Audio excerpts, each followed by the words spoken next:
Former Thai Prime Minister Thaksin Shinawatra has been released on parole after serving about one part of a one-year jail sentence for corruption and related offences. Supporters of the Pheu Thai Party gathered outside the prison complex in Chatuchak district this morning to welcome the former premier.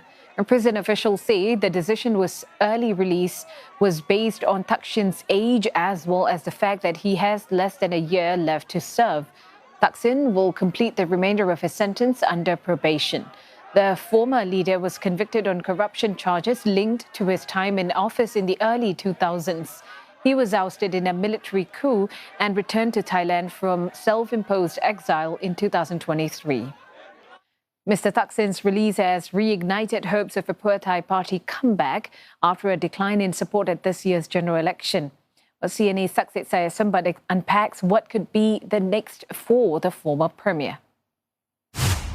This place was full of people, not only full of cameramen and journalists, but also hundreds of well-wishers, being it from his Pheu Thai Party or the former Red Shirts, the protest group from 15 years ago that were on the streets in favor of Thaksin, and also outside of prison. There have been people camping since last evening, waiting with anticipation for the release of the former Prime Minister Thaksin Shinawatra. And of course, when he came out, there was a large crowd. There was large cheers when he came out. The first person that he saw when he stepped out of prison was his daughter, the former Prime Minister Thaksin Shinawatra, embracing her and the rest of his family. The family was obviously happy to see their patriarch finally coming home after 8 months. His lawyer has insisted always that everything is standard procedure and he was not getting any special privilege or any special treatment. Now, what happens immediately? Thaksin will have to wear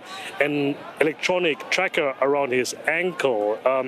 He is, as we understand, going to appeal to that, citing his old age. He's 76 after all, his poor health, and also he's going to argue that he's a very low flight risk.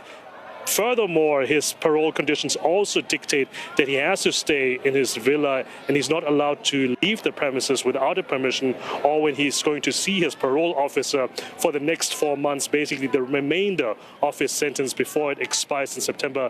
Only then he can be considered a free man. He is the patriarch of the Pheu Thai Party. He was one of the most influential people in this Thai century so far, for better or worse.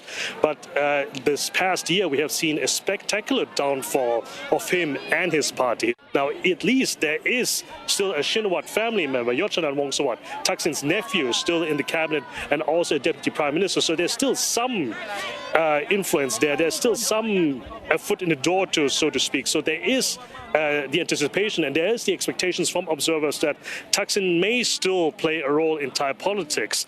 The question is, though, how much influence he still has left. He hasn't had much influence before that already, otherwise we wouldn't have landed in prison. So, but on the other hand, Thaksin is a type of person who isn't backing down very easily. So this is why a lot of people think that, yeah, he is still going to get involved in politics in some shape or form. Very few people think that he's going to go home quietly and fade from public life. But the problem is that if he's going to get involved in Thai politics again, is he exposing himself to the risks of the shark tank that is Thai politics, that could land him in further trouble, that could land him, on the way to the top, that he could drop down to further depths before that as well.